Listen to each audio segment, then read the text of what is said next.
Mon mari avait emménagé chez sa mère pour s'occuper d'elle. J'ai voulu le surprendre et suis venu avec notre fille de 7 ans. La porte était entr'ouverte. Ma fille a jeté un coup d'œil à l'intérieur, a tiré ma manche et chuchoté. « Maman, regarde, mais doucement. » Avant de commencer l'histoire, n'oubliez pas de laisser un like et de vous abonner à la chaîne pour voir plus d'histoires comme celle-ci. La maison de Martha et Bill Carter, située dans un paisible quartier résidentiel de Houston, au Texas, paraissait ordinaire de l'extérieur, tout comme n'importe quelle autre demeure. Cependant, Martha ne se doutait absolument pas que sa vie quotidienne était sur le point de voler en éclats. Martha travaillait comme infirmière à l'hôpital général local. Après ses longues gardes, elle se sentait toujours réconfortée par le sourire de sa fille de 7 ans, Amy, lorsqu'elle rentrait à la maison. Les cheveux bruns de Martha tombaient sur ses épaules et sous ses yeux, on devinait de légères traces de fatigue dues à son travail incessant. Néanmoins, elle affichait toujours le plus beau sourire possible pour sa famille. « Maman, regarde, j'ai fait ce dessin à l'école aujourd'hui. » Amy brandit fièrement un dessin au crayon de couleur représentant sa famille, dès que sa mère franchit le seuil. « C'est magnifique, Amy. » Martha prit l'œuvre de sa fille et la plaça soigneusement sur le mur, à côté d'autres dessins. L'image montrait 3 personnes, un père, une mère et Amy elle-même, au milieu. Martha sentit un pincement au cœur.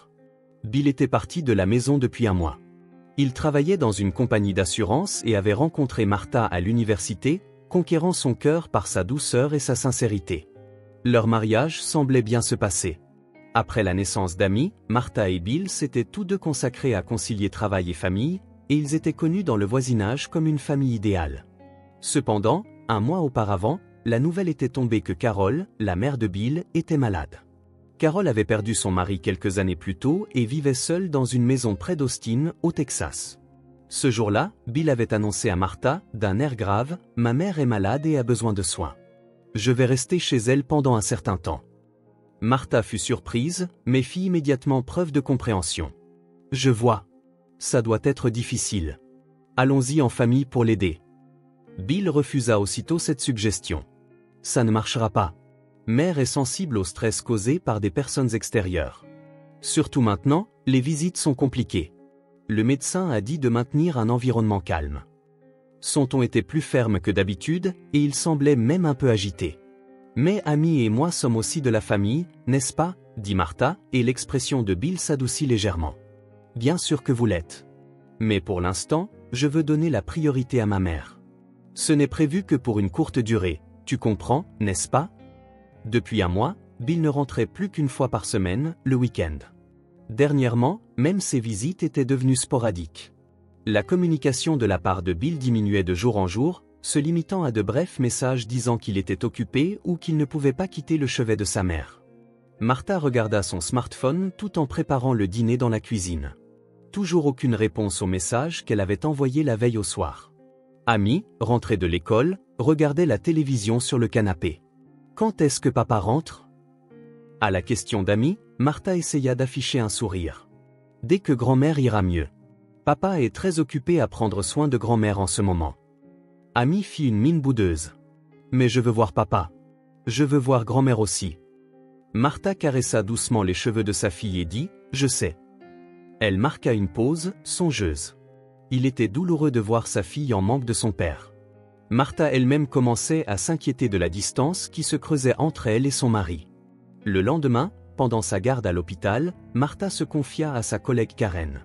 Karen était une bonne amie depuis 20 ans et se montrait toujours compréhensive face à la situation de Martha. Quelque chose cloche, les mots de Karen surprirent Martha.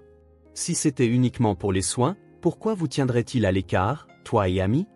Et il devrait y avoir des options pour engager des soignants professionnels. En entendant ces mots, Martha sentit le doute grandir dans son cœur. Imaginez gagner 10 000 $ par mois rien qu'avec YouTube, depuis chez vous. C'est exactement ce que j'ai fait avec des histoires. Sans montrer mon visage, sans utiliser ma voix. Consultez le lien dans la description si vous êtes curieux. Ce soir-là, quand Amy demanda à nouveau des nouvelles de son père, Martha prit une décision. Dit, « Amy, et si on allait faire une visite surprise à papa et grand-mère ?» Le visage d'Amy s'illumina. « Vraiment ? Quand est-ce qu'on y va ? » « Ce week-end. Ne le dis pas à papa. C'est une surprise. » Martha sourit, mais son cœur était partagé entre anxiété et détermination. Pendant les jours qui précédèrent le week-end, Martha prépara des cadeaux pour Bill, une montre qu'il désirait, et des présents pour le rétablissement de Carol, un assortiment de son thé et de ses scones préférés. En apparence, tout était destiné à célébrer une réunion de famille. Mais au fond d'elle, les soupçons concernant Bill grandissaient. Pourquoi les tenait-il à l'écart? Pourquoi l'attitude de Bill avait-elle changé récemment? Et surtout, pourquoi Bill essayait-il de séparer sa femme et sa fille de Carol? Le samedi matin, Martha et Amy montèrent en voiture et prirent la route pour Austin, un trajet de 3 heures. Amy chantait avec enthousiasme sur la banquette arrière. Martha observait la joie innocente de sa fille dans le rétroviseur. La route vers Austin s'étendait comme un tapis verdoyant à travers les vastes plaines du Texas. Tandis que Martha serrait le volant, elle était plongée dans ses souvenirs.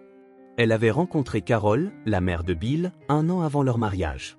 Papa a toujours dit que la tarte aux pommes de grand-mère était la meilleure du monde, n'est-ce pas?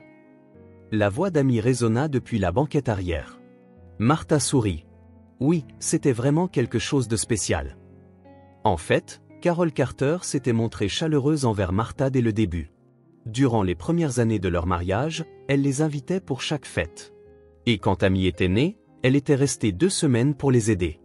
La nouvelle que Carol était soudainement tombée malade avait donc été un choc pour Martha également. « Est-ce que grand-mère va guérir ?» demanda Amy, anxieuse. « J'en suis sûre » répondit Martha d'un ton enjoué. Mais en réalité, on ne lui avait pas dit grand-chose sur les symptômes de sa belle-mère. Bill avait seulement dit qu'elle avait un problème cardiaque, sans plus d'explication. Alors qu'elles entraient dans la périphérie d'Austin, le paysage changea progressivement. Martha suivit le GPS sur des routes sinueuses menant à un quartier résidentiel verdoyant. Maplewood Street, où se trouvait la maison de Carol, était un endroit calme bordé de vieux érables. « On y sera dans environ 15 minutes », annonça Martha à Amy, absorbée par le paysage qui défilait par la fenêtre. « Oh !» Martha ralentit la voiture en regardant la rue. Plus d'1 an s'était écoulé depuis sa dernière visite, mais plusieurs choses différaient de ses souvenirs. La maison de Carol avait toujours été négligée en ce qui concernait l'entretien du jardin. Le jardinage, qui était la responsabilité du père de Bill avant sa mort, avait été abandonné par la suite. Mais maintenant, le jardin qu'elle voyait était magnifiquement entretenu. Les rosiers étaient soigneusement taillés.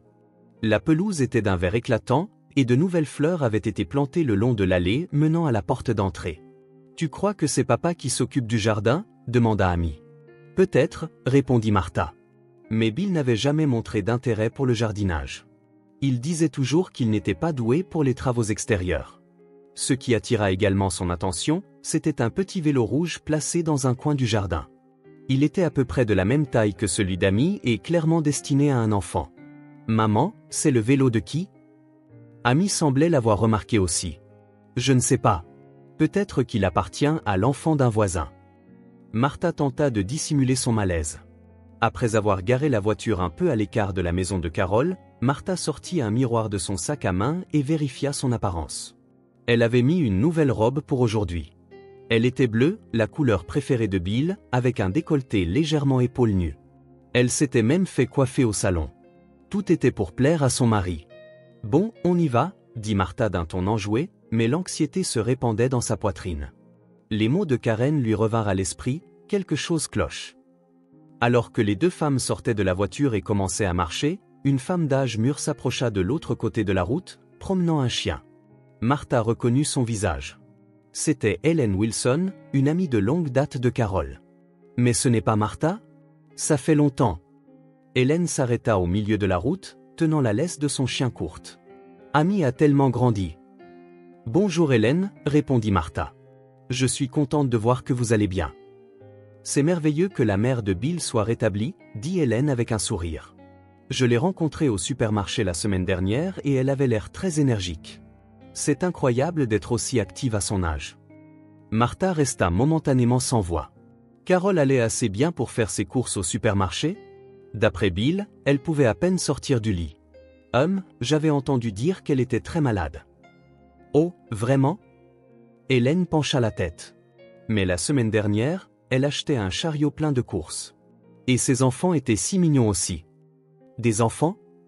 La voix de Martha monta involontairement. Oui, les enfants que Bill a amenés avec lui, surtout le petit garçon. Il est si vif. C'était touchant de le voir se blottir contre sa grand-mère. Martha était confuse et se sentit prise de vertige. Bill était ici avec d'autres enfants? Il ne devait y avoir aucun enfant autre qu'Amy. Maman? Amy leva les yeux vers Martha avec une expression perplexe. Martha reprit ses esprits et fit semblant d'être calme. Merci Hélène. On se reparle une autre fois. Elle prit rapidement la main d'Amy et commença à marcher vers la maison de Carole. Maman, est-ce que grand-mère va bien? Demanda Amy. On dirait, répondit Martha tout en envisageant diverses possibilités dans son esprit. Bill avait-il menti? Pourquoi? Et qui étaient ces enfants dont parlait Hélène? À quelques dizaines de mètres de la maison de Carole, Martha s'arrêta. Elle sortit son smartphone et envoya un court message à Karen. Nous sommes arrivés. Quelque chose d'étrange se passe.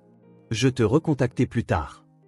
La réponse de Karen arriva immédiatement. Tiens-moi au courant de ce qui se passe, quoi qu'il arrive. Martha prit une profonde inspiration. Tout va bien se passer, se dit-elle. Il devait y avoir un malentendu. Amy serra fort la main de sa mère. On va voir papa. Ses yeux brillaient d'impatience. Martha essaya de sourire, mais l'anxiété tourbillonnait dans sa poitrine. Les deux femmes longèrent le petit chemin pavé et arrivèrent à quelques pas de la porte de la maison de Carole.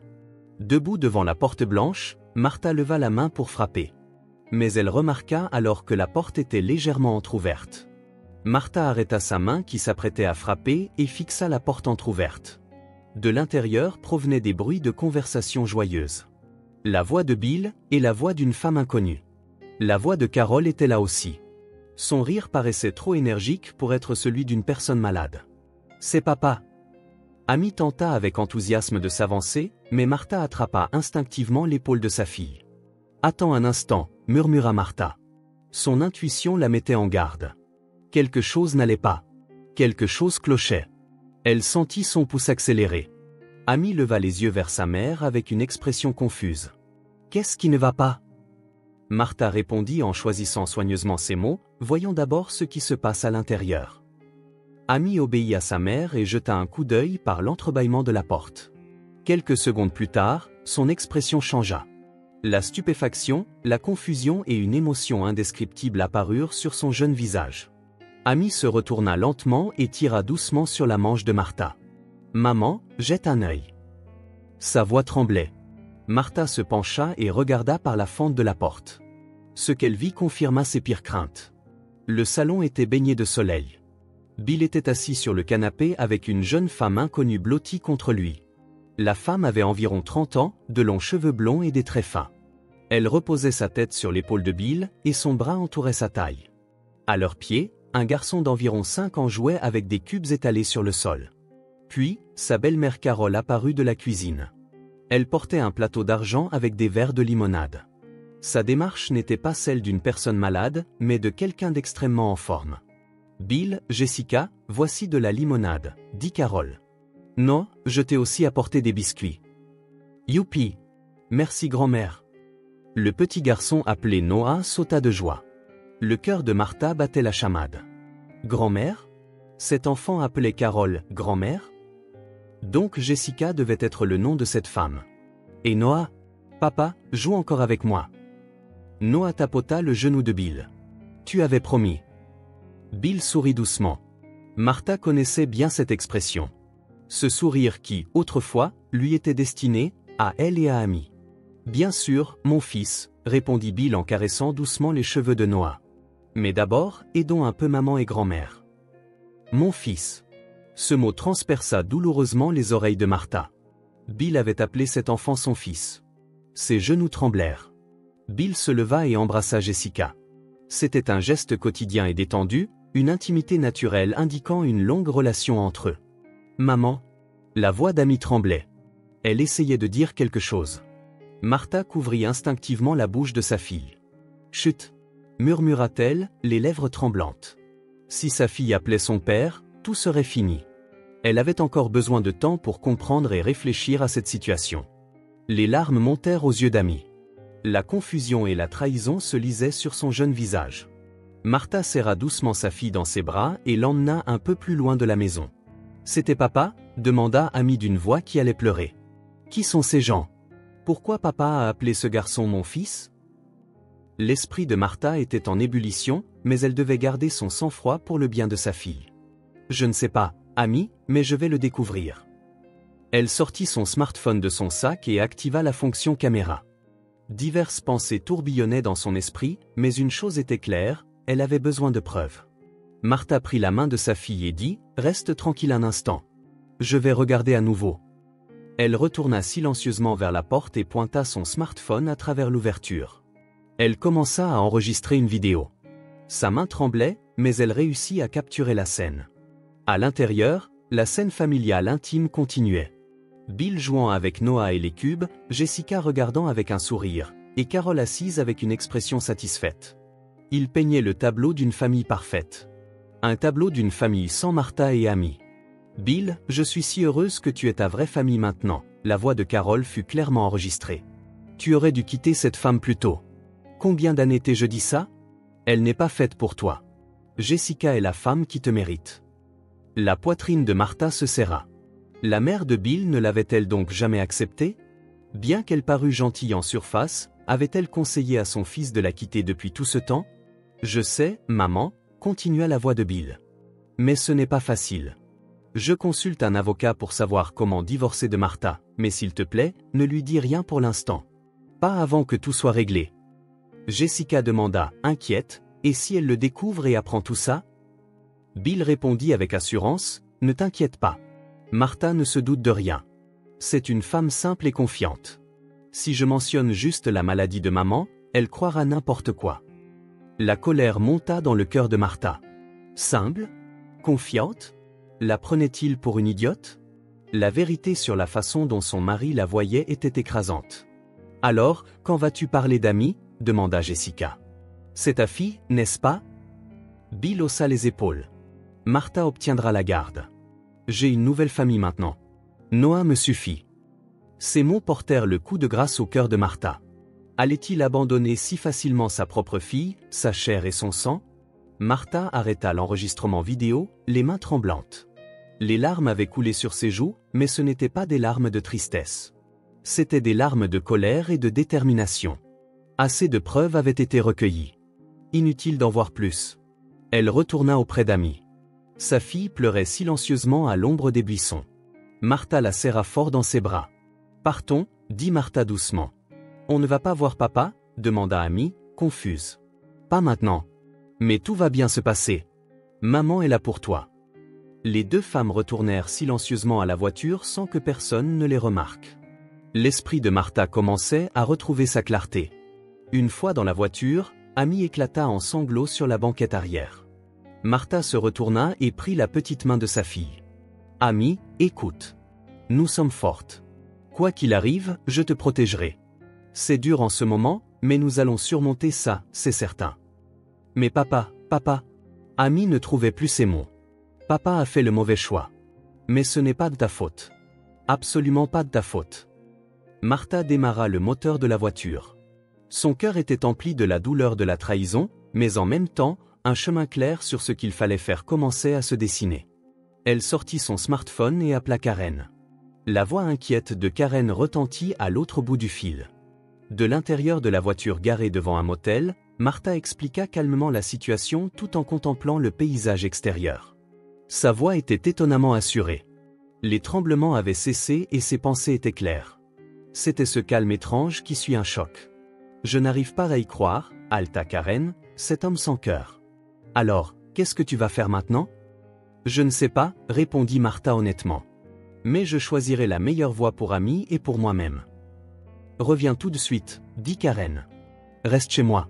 Ne pense pas à ça toute seule. »« Merci. Mais ce soir, je vais rester dans ce motel. J'ai quelque chose à faire avant de rentrer demain. » Après avoir raccroché, Martha regarda Amy. Sa fille s'était endormie, épuisée par les pleurs. Martha sortit silencieusement de la voiture, s'enregistra à la réception du motel, puis porta Amy endormie jusqu'à la chambre. Le corps de sa fille, qui lui paraissait autrefois grand, semblait maintenant petit et fragile. En entrant dans la chambre et en déposant Amy sur le lit, Martha affronta enfin ses propres émotions. Elle alla dans la salle de bain et fixa son visage dans le miroir. Ses yeux étaient rouges et gonflés par les larmes, mais une lueur de détermination y brillait. « Tu es forte », se dit-elle. Tu peux surmonter ça. Sortant son smartphone, elle parcourut sa liste de contacts. Il y avait un nom, Elizabeth Cohen, une avocate qu'elle avait rencontrée 2 ans auparavant lors du divorce d'une collègue à l'hôpital. Martha prit une profonde inspiration et passa l'appel. Cabinet d'avocat Cohen, répondit une voix féminine calme. Je voudrais parler à Elizabeth Cohen. C'est Martha Carter. J'ai besoin de vous voir en urgence demain. Le lendemain matin, sur le chemin du retour vers Houston, Martha et Amy s'arrêtèrent au cabinet d'avocat Cohen, situé en centre-ville. Elizabeth les attendait, ayant ouvert le bureau tôt comme promis. C'était une femme posée d'une 50aine d'années, dégageant une atmosphère qui mêlait rigueur et bienveillance. Voici la vidéo que j'ai prise hier, Martha tendit son smartphone. J'ai aussi des photos. Elizabeth examina tranquillement les enregistrements et écouta l'histoire de Martha. Amy se trouvait dans la petite salle d'attente adjacente, coloriant dans un livre préparé par l'assistante d'Elizabeth. Ceci constitue une preuve suffisante, dit finalement Elizabeth. Martha, laissez-moi vous expliquer ce que vous devez faire maintenant. Cet après-midi-là, Martha laissa Amy chez sa mère, Judith. Dans une petite maison de plain-pied dans la banlieue de Houston, Judith accueillit Martha avec surprise. Qu'est-ce qui ne va pas? Il s'est passé quelque chose? Une expression inquiète apparut sur le visage de Judith. Je t'expliquerai plus tard, maman. Martha caressa doucement le dos d'Amy. Amy, reste avec grand-mère un petit moment. Maman revient bientôt. On ne va pas chez papa? Demanda Amy d'une petite voix. Pas tout de suite, mais tout va bien se passer. Tout va s'arranger. Elle embrassa sa fille. Quand Martha quitta la maison, Elizabeth l'attendait. Êtes-vous allé à la banque? Oui, comme vous me l'avez conseillé. J'ai transféré la moitié du compte joint sur un compte séparé, répondit Martha. Et j'ai apporté tous les documents importants. Bien. Maintenant, appelons Bill. Martha sortit son smartphone, les mains tremblantes, et composa le numéro de son mari. Bill répondit à la 3e sonnerie. Martha? Je suis occupé en ce moment. Plus tard. J'ai une réunion de travail importante, dit calmement Martha. Mentir lui était difficile, mais c'était nécessaire maintenant. Je pars en voyage d'affaires pour 3 jours. Amy est chez maman. Oh, je vois. Bill parut soulagé. Je t'appellerai plus tard alors. Bien sûr. À plus tard. Martha raccrocha. Parfait, acquiesça Elizabeth. Cela nous achète du temps. Demain, préparons les documents. 2 jours plus tard, tout était prêt. Martha, accompagnée d'Elizabeth, se dirigea vers la maison de Carol dans la banlieue d'Austin. Les 2 femmes garèrent une voiture de location devant la maison de Carol, et Martha prit une profonde inspiration. « Êtes-vous prête ?» demanda Elizabeth. « Oui » répondit Martha d'une voix forte. « Il est temps d'en finir. » Les 2 femmes s'avancèrent vers la porte de la maison, et Elizabeth frappa. Quelques secondes plus tard, Bill ouvrit. La surprise se peignit sur son visage. « Martha? Pourquoi es-tu ici ?» Il regarda anxieusement autour de lui. « Je t'avais dit de ne pas venir ici. »« Bonjour Bill. » La voix de Martha était aussi froide que la glace. « Nous devons parler. »« Ce n'est pas le bon moment. Mère est malade. »« Ou est-ce parce que Jessica et Noah sont ici ?» dit sarcastiquement Martha. Le sang quitta le visage de Bill. Il resta sans voix, la bouche s'ouvrant et se fermant. « Qui ?» Il tenta de feindre l'ignorance. « Assez de comédie, » dit Martha. « Je sais tout, Bill. Tes mensonges, ta trahison. » À cet instant, Carol apparut à l'entrée. « Qu'est-ce que c'est que tout ce bruit ?» commença-t-elle, mais se figea en voyant Martha. « Toi? Qu'est-ce que tu fais ici ?»« Belle maman, je suis contente de voir que vous avez l'air en forme, » dit calmement Martha. « Plus alité, à ce que je vois. »« Bill, fais sortir cette femme d'ici. » Carol haussa la voix. « Je ne pense pas que ce soit possible. » Elizabeth s'avança. « Je suis Elizabeth Cohen, avocate représentant Martha Carter. » Au milieu de la confusion, Jessica apparut dans le couloir. Elle était décontenancée à la vue de Martha et cacha instinctivement Noah derrière elle. « Tout le monde, j'ai quelque chose à dire, » annonça Martha en entrant dans la maison. « D'abord, Bill, voici les papiers de demande de divorce, et ceci est une demande de garde exclusive d'Amy. »« Martha, si on parle, tu comprendras. » dit précipitamment Bill. « Comprendre quoi ?» Martha le regarda droit dans les yeux. « Que tu m'as trahi, que tu as une liaison avec cette femme et même un enfant avec elle. » Que tu as menti sur la maladie de ta mère et mené une double vie? Nous avons des preuves, dit calmement Elisabeth. Tout est enregistré. Martha se tourna de nouveau vers Bill. Amy et moi n'avons pas besoin de quelqu'un comme toi dans nos vies. Adieu. Sa voix tremblait, mais elle était pleine de force et de détermination. 3 mois s'étaient écoulés. Maman, regarde. Ma nouvelle chambre n'est-elle pas adorable? Amy courait joyeusement dans sa chambre du nouvel appartement. Les murs étaient peints en rose pâle, et par la fenêtre, on apercevait un petit parc. Elle est vraiment adorable, répondit Martha avec un sourire. La procédure de divorce avait progressé sans heurts, Martha ayant obtenu la moitié des biens communs avec Bill et réussi à obtenir la garde d'Amy. Elle avait également été promue à l'hôpital, atténuant progressivement ses soucis financiers. Alors qu'elle organisait les cartons de déménagement, Judith, la mère de Martha, apparut de la cuisine. « J'ai fait du café », dit-elle à sa fille. « Faisons une petite pause. » Judith avait soutenu Martha avec dévouement après le divorce. Laura, la sœur de Martha, venait également tous les week-ends, emmenant Amy au cinéma et accompagnant Martha pour l'aider à se changer les idées. Karen sera bientôt là, dit Martha en acceptant le café. Elle apporte le dîner pour fêter le déménagement. Karen et sa famille veillaient également chaleureusement sur la nouvelle vie de Martha et Amy. Bien que non liées par le sang, elles soutenaient les deux comme une vraie famille. 1 an plus tard, l'appartement de Martha était en pleine effervescence pour la fête du 8e anniversaire d'Amy. Judith, Laura, Karen et sa famille, ainsi que les amis d'école d'Amy s'étaient rassemblés, et la pièce était remplie de rires, de musique et d'une atmosphère chaleureuse. « Joyeux anniversaire, Amy !» dirent tous en chœur, et Amy prit une profonde inspiration et souffla d'un coup toutes les bougies du gâteau. Au milieu des applaudissements, Martha regardait fièrement la croissance de sa fille. À l'extérieur, par la fenêtre, une voiture s'arrêta sur le parking de l'immeuble. Bill, qui en sortit, regardait le bâtiment de loin. Il paraissait plus fatigué qu'1 an auparavant. La famille de Bill issue de sa liaison s'était effondrée. Jessica avait découvert qu'il la trompait avec une autre femme et était partie avec Noah. Sa belle-mère Carol, seule, était réellement tombée malade et avait été hospitalisée. Les frais médicaux et le fardeau de sa double vie avaient acculé financièrement Bill. Ayant tenté à plusieurs reprises de contacter Martha pour une réconciliation, il n'avait essuyé que des refus fermes. Aujourd'hui, il était venu juste pour voir Amy de loin, poussé par le désir de revoir sa fille. De la fenêtre de l'appartement, on voyait les silhouettes souriantes d'Amy et de Martha. Amy s'était adaptée à son nouvel environnement et avait retrouvé son sourire éclatant, entouré d'amis à l'école. Martha, promue, veillait sur sa fille avec une expression confiante. Bill resta immobile, réalisant l'ampleur de ce qu'il avait perdu. Amy, ayant fini d'ouvrir ses cadeaux, courut vers Martha. « Maman, merci. C'est le meilleur anniversaire de tous les temps. » Martha serra sa fille dans ses bras et regarda autour d'elle. Sa mère, sa sœur, ses amis, le cercle de personnes qui les soutenaient. « Amy, souviens-toi de ça, » dit doucement Martha. La famille, ce n'est pas seulement les liens du sang. L'amour et la sincérité créent une vraie famille. Dehors, par la fenêtre, la voiture de Bill s'éloigna lentement.